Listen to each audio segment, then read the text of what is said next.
Jim Seimas, and we have outlasted the U.S. government. Yes. You see the headline? Shut down. Double coverage is still here, though, for Week 4 football previews. The most popular prep preview show in Santa Cruz County. Yes. Between two guys that are brothers. Yes, we are. Yes. All right. Don't we resemble each other? Yes, Sorry. we do. We do look alike. It's like, there you go. There. Wow. Okay. Let's get right into it. Sure. Let's start it off with Harker at Aptos on Friday night. Winless Harker. 2-2 Aptos. Worth mentioning. Yes.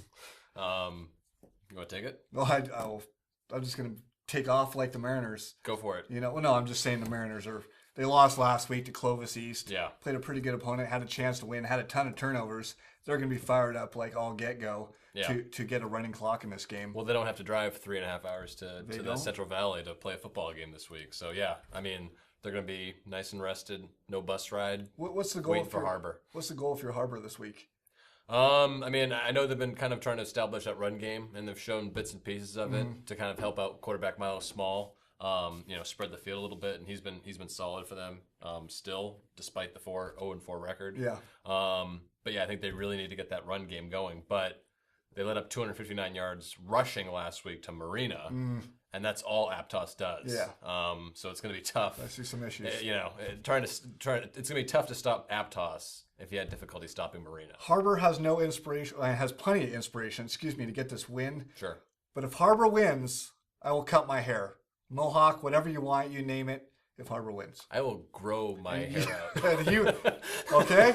Reversal Freaky Friday coming up. Is it Aptos? Yeah, Aptos. Aptos. You ever see 300, the movie? Negative. You haven't? Well, No. It's going to be playing this Friday. Monte Vista Christian is taking on Salinas High, which has pretty much 1,000 kids out for the team. I see where you're going with this. Yeah. That's just it. Goliath versus David. Yeah. Well, actually, David said, I wish we had the kids they cut. I mean, so many kids tried out for Salinas, and they actually did do cuts. Yeah, and depth is a problem. It's going to be a problem this year for MVC. Yeah. And we knew that. Luckily. We saw that last week, too.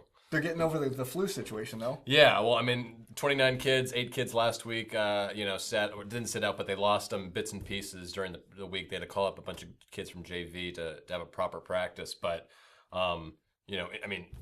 that's going to kind of be a little, in the background throughout the rest of the season when your opponent in Gavel and Division play is going to be 2-3 times larger. Yeah, They're going to have backups. They're going to have third stringers. And Hollisters of the world might have fourth stringers. Yeah. That's not going to happen at MVC, so they need to stay healthy. Yeah. Salinas is coming off a pair of losses in a row. Sure. So they're not invincible. They've lost to Sacred Heart Prep, which is a Division 4 school, but a power. Yep. And Terra Nova. So, they're going to be looking for a win. Yeah. Monte Vista as well. I mean, they lost to King City last week. They'll be hungry, but I just don't see things going the Mustangs' way against the Cowboys. Because Cowboys ride Mustangs. All right? They own them. That's true. All right. I can't top that. I'll go with Salinas as well. Okay. Next up on the slate, North Salinas 2-2, visiting Watsonville High to take on Pajaro Valley. Big winners. Yeah. Pajaro Valley 3-1 on the year, their best year since 2007. We're going to be playing a little bit of the comparative scoring game, I know, this week, looking at other teams and stuff like that. And the one to look out for this game is North Salinas beat Santa Cruz last week, 49-28. Exactly. Santa Cruz beat Pajaro Valley earlier in the year, 43-21. Yeah. It's a totally different Grizzlies team, I feel like, since then, though. Yeah, no, I mean for the most they've grown a part. lot. I mean, obviously they come off a big 47-0 win last week. They have a lot of momentum. They'll look to keep the shutout quarter streak alive. If they could do that another 4 quarters, I like them. Yeah. But, going by common opponents, you'd think that North Salinas, who we addressed last week with Justin Gutierrez at quarterback, has a pretty veteran bunch. David Dorr, Victor Nunez, they're all back. Yeah. Tristan Benavidez, so. But I like...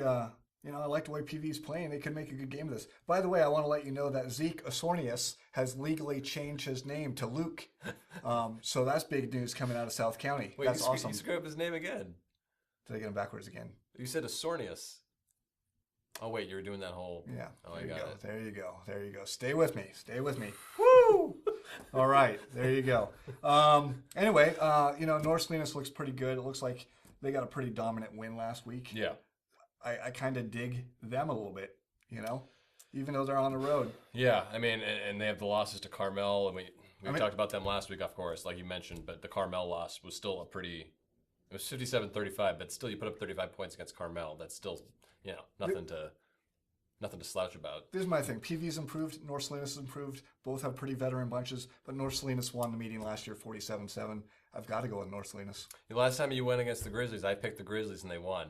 I'm going with Grizzlies. Oh, yeah. Tough guy in front of the camera. Hey, they've won 3 in a row, man. Right. Why are we picking against them now? Good luck. That makes no sense. Good luck. 4 in a row. Good luck. Prove it. Next up, the Stump. The Stump. Stump.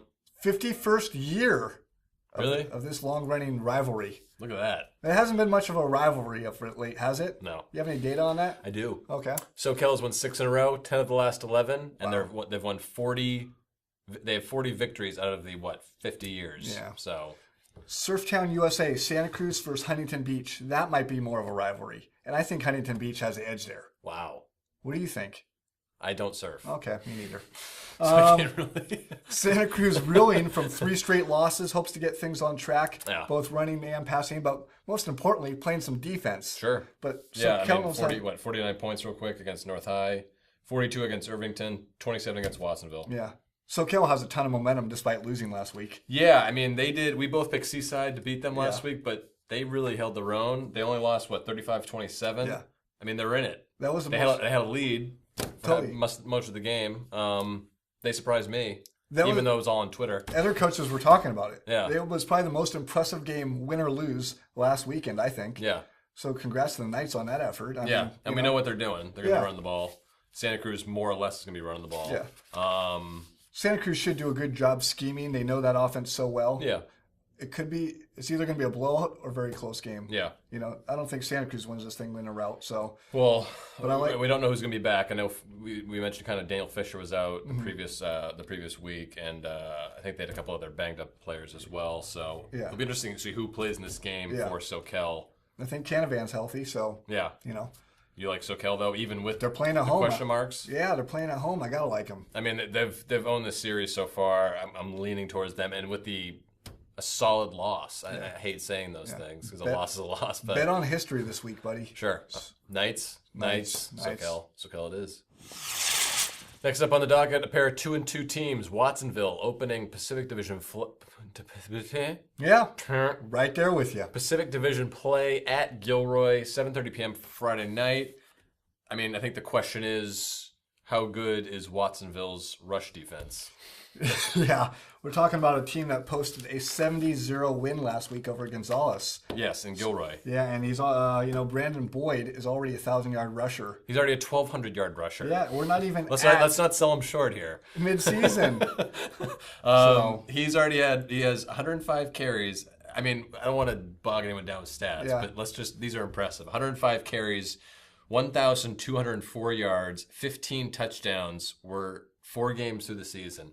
Watsonville has given up 825 rushing yards. This kid's already run more than they've given up and than they've run for as a team. Yeah. They've run for as a team 718 yards. Well, remember? I mean, no one has been able to slow this kid down. They're 2-2. You can get the win while letting him run all over you, like MVC proved. But no one is apparently stopping him. He's not a one-man team. Some teams have proven that. Sobrano proved it. Sure. And? MVC. Well, there you go. Good, because I was going to keep looking at this sheet of paper until it changed. So, hey, Watsonville has played good defense last week against SOV, and after getting trounced by Aptos, they faced several good runners in that game. But I'm worried about if Watsonville can get into a shootout here offensively at all. Yeah. Because Dustin Rocha didn't play last week. And then a couple against SLV. Yeah, and one of their other backs rolled his ankle, so it looks like they're banged up. I mean, are they going to rely on Nick Carrillo at quarterback to get all their yardage? Yeah. I mean, granted, they still have Alexis, but I mean... So there's some question marks coming this week with injuries. So it's just not boding well, I think. Yeah. I'm kind of liking Gilroy. They're at home. I love the home teams. Sure. So I'm all for the Mustangs this week. I am as well. You can't stop Brandon Boyd. Nobody has so far. Can you put up the points to match that? I don't know if Watson can with the bodies that might be missing. I'm going to go with Gilroy as well. in our final game on Friday night, a battle of two independents. Wow.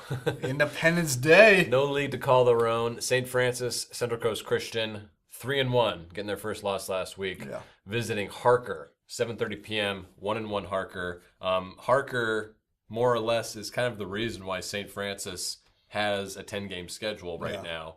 Harker at the 11th hour bailed on, I should say bailed. Yeah, they bailed. The Santa Clara Valley Athletic League, they didn't have enough players. Yeah. And Harker, St. Francis stepped in, grabbed a couple of Harker's league opponents, and filled out their own schedule. I was under the impression that Harker was a powerhouse. They're 1-1. They crushed Faith Christian 41-0, right? They really, really took it to Faith Christian. I'm not taking any opponent lightly. I just think that St. Francis is in for a great game. He's a liar. I know. I like the Sharks. Going back a couple weeks ago or last week, I said, a Bruin versus a Grizzly. I made that matchup. Yes, I'd like wonderful. to do that for this game because Sure. the Harker Eagles, could an eagle beat a shark? No, No, because you'd have to go underwater and get wet feathers. The shark would kill an eagle. What country do you think this is? I'm just saying, it's all sharks, all the time. Jonathan Carmona will go off in the backfield. He'll probably rush for about 650 yards. Garrett Salcedo will probably have about 5 touchdown receptions. Running clock in the second half. These are just predictions. I'm usually wrong, but this weekend I'm probably right. If you have any Sharks on your fantasy football team, this is the week to start. That is definitely Yes. true. No, Harker, they have a 5-game schedule. They have very few players. So does St. Francis, though. Okay. They're two similar programs. That's why they're playing each other. That's why St. Francis wanted to play Harker. Yes. I thought they wanted to play him because it's a guaranteed W. That's why I think I would schedule him. He said it. Okay. No, but basically, St. Francis coming off a loss, which we were, Surprised by. surprised by. Yeah. They're going to be looking for a win. Yeah. I think they're going to take it to Harker a little bit. I like the Sharks. I know you like the Sharks. I like the Sharks. We don't need to say that again. Nice. Holy cow, that's it. That does it for this week's edition. Week 4. We didn't do that, did we? In the books for Friday. I did it. Oh, okay. Good. Our Week 4 preview for Friday, all in the books. Follow us on Twitter. Follow us on Tout. Like us on Facebook. Like us in real life, please. We have no friends. Go get our app. Yes. We need people to download it. And read all our coverage on SantaCruzSentinel.com /